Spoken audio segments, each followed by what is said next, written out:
Աշխարհի ամենասկանդալային գրքերից մեկը Աննա Ֆրանկի ուրագիրն է։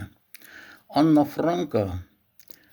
1929-1945 հրեա աղջիկ էր, որը Հոլանդիայում թաքնվում էր գերմանացիներից։ Նրանց ընտանիքից ողջ մնաց միայն հայրը։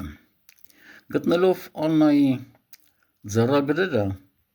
ինչ-որ գրառումներ, հայրը որոշեց հրատարակել, բայց հրատարակիչն ասել էր, որ սրանք պիտանի չեն տպագրության համար,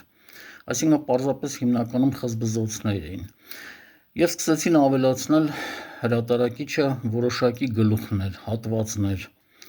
դեպքեր, իրադարձություններ, այսինքն Աննա Ֆրանկից բավականին քիչ նյութ մնաց գրքում։ Հրատարակիչը պահանջել էր, որ տպելուց հետո իրեն 50,000 վճարեն։ Հայրը մերժել էր հետագայում, սկզբում խոստացել էր, բայց վերջում մերժել։ Հրատարակիչը դատական միջոցով իր գումարները կարողացավ ստանալ, ապացուցելով, որ գրքի բավականին հատվածներ ինքն է գրել։ Հետագայում բավականին սկանդալներ բարձրացան այդ գրքի շուրջը, քանի որ կապված էր հրեաների հետ, իսկ հրեաները բավականին հարուստ են և բացի այդ կապված էր նաև հոլոքոստի հետ,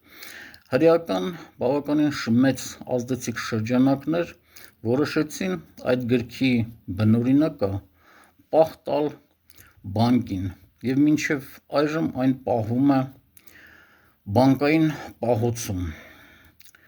Ի դեպ, գրքի մեջ եղել են էջեր, որոնք գրված են եղել գնդիկավոր գրիչով, իսկ Աննա Ֆրանկը գնդիկավոր գրիչ այդ ժամանակ չէր կարող ունենալ։